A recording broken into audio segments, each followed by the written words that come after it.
and his son and his actual nephew, not great, but nephew had wrestled a few years back, so it's gonna be a neat thing for the wrestling community there. Right now, this starting probably in February, the spring Top of Iowa Conference job-alike PLCs will begin taking place. What that means is the superintendents and principals got together in the Top of Iowa Conference and wanted to provide an opportunity for our core teachers to meet with the other teachers in their field. There's about 18 schools, so they meet at the AA in Clear Lake with an agenda to compare, hey, how are you doing this? What are you using? How are you, helping your students achieve? It's a great opportunity when we're in a smaller setting, when there's maybe only one or two teachers in a department. There's only one teacher, and let's say, for example, at North Butler teaching algebra. It's kind of nice to get together with other people who are teaching algebra and kind of share ideas and how are you doing things, what are you using. So we do those once in the fall and once in the spring with the language arts teachers, the social studies, math, science, Spanish, and our at-risk teachers get together there. I don't know if you're going to be able to see this can you post up that? I don't know if you can blow that up any, but recently the state of Iowa, apparently the legislator voted several years ago with a mandate for the Department of Ed to come up with some way of giving schools an Iowa report card. Probably most of that data is based on the Iowa assessment. The only data that's from that ranking that's not based on Iowa assessment is average daily attendance, graduation rate. That might be it, really.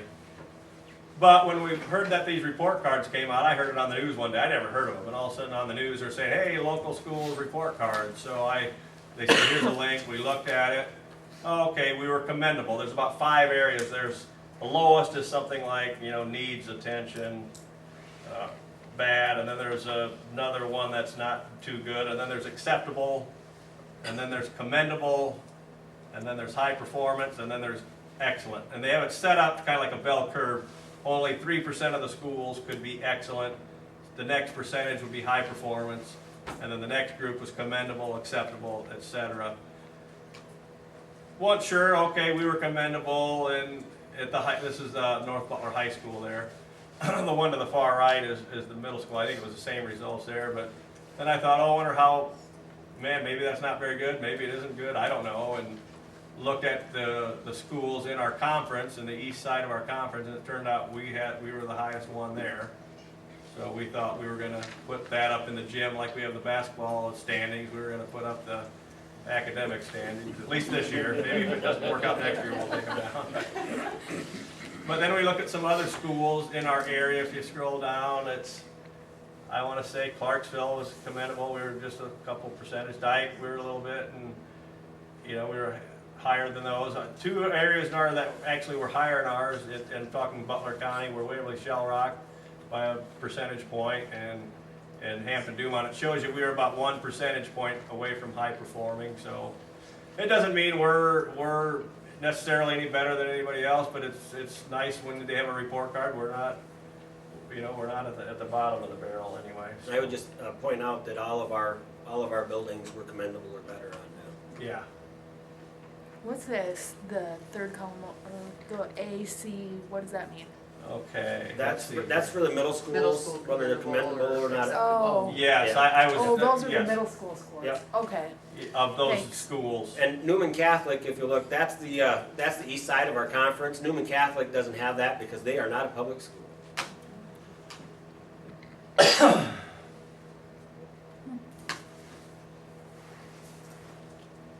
The last thing I have there is our National Honor Society. Mrs. Clark and the National Honor Society is in conjunction with, I guess next week has been labeled National Kindness Week. So they're going to do an activity all week promoting kindness. The mentors are going to meet with their mentee groups and talk about some things. And when that was proposed, I told her I like to think that every week is Kindness Week at North Butler. So I don't know if we'll really see anything too special because it's always kindness at North Butler. Absolutely. Yay. There you go, Addison, you guys lower the bar so he's got something to expect out of you. Just those three. Yep. Thank you, Mr. Alf. Mrs. Holmes reports down here, talks a little bit, it'll be linked to the board doc, but talks about, she's done a great job of putting together our Iowa assessment results and putting them in a way that's very easy for teachers to analyze and review the results. There's a link there that might show the spreadsheet of, we had really good results this year, pretty much up and down the line. There's always a few spots, but really pretty strong results. She's been working very hard, as Mrs. Wedeking said, with the textbook adoption. We are at the point now where at both buildings, she's working with TC Networks to get a quote on upgrading and improving our wireless network within both buildings. They're on the verge of kind of being not where they need to be. They're a little bit older. You know, when I say older, they're 4 or 5 years old, but technology 4 or 5 years now, they're on version 20 and we're on version 1. And I think Joel will probably talk about there's potential for E-rate funding to offset a pretty good percentage of our costs for upgrading our internet. And I think it's something the state is behind, because as they look at, you know, some type of a online testing model that they use, they know the schools need to have. Well, it's not just the state, it's the federal Yeah. government, because they're trying to really push wireless internet access, especially into rural areas. So I think our E-rate for our phone and our internet, I think we get like a 50 or 58% rebate on that. I think, if I remember correctly, for the hardware and stuff, it's 70%. Heather I know has been working with some people at the AEA, and Jason from TC Networks has been helping her with that too. So we'll get those applications and stuff in when we need to, and hopefully that'll work out where we can get a lot of that paid for. And it's also noted that all of us have been attending meetings on how to begin our TLC program, the teacher leadership program, how to make sure we have a good selection process, and then once their selection, they need to have really good support and training to know how to operate in whatever role they may be in. There's some upcoming events that are going to take place on April 6th. That's a day there's no school, but all teachers will have an opportunity to go to the Iowa One-to-One Conference. It's down in Des Moines. It's a great opportunity, and teacher quality monies will pay those who wish to go. They're per diem, so that's a great opportunity for them. There's several staff members, I'm sure, attending. Amy would know. The reading conference, that's April 22nd. So how many you? It'll depend how many subs we can get. Okay. Probably 3 or 4. And then there's training is established now for those teachers who will be in leadership roles for those instructional coaches in June. She's been the impetus to get the Kevin Honeycutt thing rolling, and we have in the next week or so we'll have a leadership team and a SIAC team meeting. So she's been very busy, which is a big help. I'll start off with the TLC then.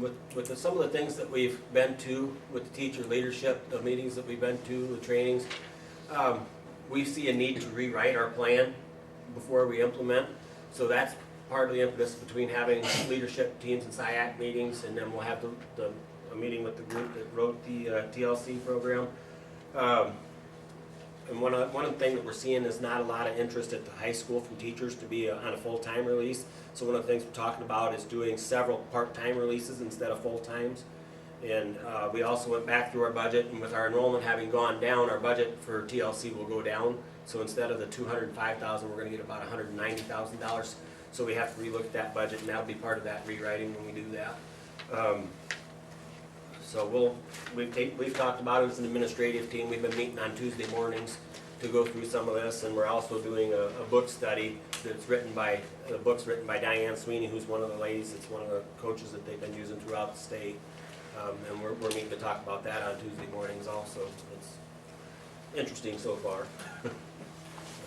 There's a lot of things that you don't really think about, and if you think about coaching, you think about it being a teacher-centered and teacher-driven thing, but the impetus is to not make it a teacher-centered thing and make it about students and student-centered and student learning. So we got to make sure that we keep that focus on our kids and not on the teachers as we go into the teacher leadership process. I got an email today from Cardinal ATC, who is the company that's been doing the drilling and testing up at the elementary school. Evidently they took some more samples over Christmas break, got them sent in, and we should get the report on that in the next 30 days is what the email said today. So hopefully we'll get that back and it'll be clean, and then we can move forward with whatever we decide we're going to do with that building at that point. So, I already told you about the server room and hopefully getting that changed over to tile. I had a meeting with the superintendents from Red Rock and Marble Rock, and then Randy, who's at Nashua, Plainfield, and Clarksville. Todd from Hampton Dumont was sick, but I spoke with him on the phone. All 4 of those districts are interested in working with us on vocational programs and doing some sort of a regional academy at some point. There is some concern about the politics involved in selling it within the communities. If it were centered in Green, how does Rockford explain to their community that they're sending kids to Green to school, but we're not trying to swallow them up? That's the first thing that comes out of people's mouths when you start talking about sharing things is, well, why are you just going to send our kids over there? Why can't we do it here? That type of thing. And Randy even had that concern in Nashua, and they're just as big as we are. So those are things we'll have to contend with. But one of the big things is that these vocational teachers, instructional tech or industrial technology, family consumer science, ag, there's no teachers out there. If you lose your teacher, you're in trouble. It would give us a way that we wouldn't all have to have a teacher in our district. We'd be able to work together. 5 school districts might be able to use 2 ag teachers, 2 industrial technology teachers, 2 family consumer science teachers to meet the needs of all of our districts. So we're not all paying for all those teachers within our own district. So it's something that we're looking at. It would be something that it wouldn't be in place for next year. It'd probably be for 17, 18 if it's something that we can work out. It's one of those things where I don't care where it's at. I think we need to do the right thing for our kids, but if it's in our district, hey, great. So right now with the other districts that we're talking to, we're pretty much the geographic center there, and that's kind of why I picked those districts to talk to. But I do know that talking to Todd from Hampton Dumont, they're very interested, as are the others. So that's a conversation we'll keep having, and then it's going to take us a while to figure out all the logistics of it, how it would work and where it would be and all that. But I know NIAC is definitely interested in working with us on that too, and it might be something where they could send some instructors down also. One thing that we've talked about with NIAC is the possibility of having maybe some language arts and some math taught at that place too.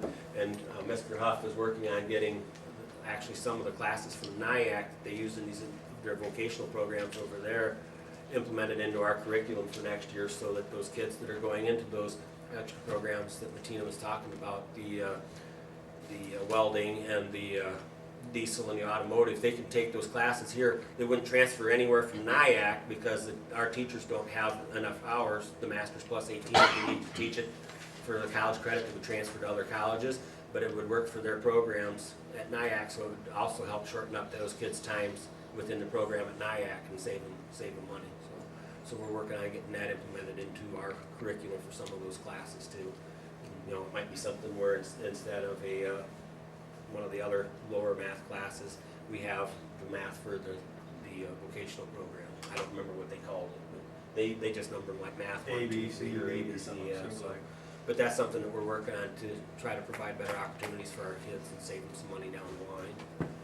So, I got the opportunity last week to go with our mass media class to KWWL, and we got a unique opportunity. They don't usually take their tours in, but we got there early and they were still finishing the noon news, and since there was only 5 of us, they took us in and we got to see the last few minutes of the noon news and see how that works when they come back from commercial and all that. And it was pretty interesting to see that, and then they showed us everything. The kids got to play with the green screen a little bit. Addison will make a great weatherman someday. But then they also took us in the booth, and I was just shocked that 2 people run the whole booth. There's no cameramen anymore. The cameras are run by joysticks in the director's booth. There's a director and a producer that sit in the booth, and they take care of everything. So the news person runs a little treadle with their foot that runs the the teletype machine that actually is on the camera. So it was pretty neat to see. You want to talk about that a little bit? Yeah, it was a great experience for us. I really enjoyed it myself. It was a lot of fun to go down there and check it out. And one of the cool things I learned is they offer paid internships for college students. That's something I'm probably interested in for my future. And But- the gentleman that gave us the tour was their marketing director, and Addison told him that he's going to UNI for this, and he said, make sure you look me up. So I think there's some good possibility there in the future. Again, the Alice training, back to, I hate that we have to think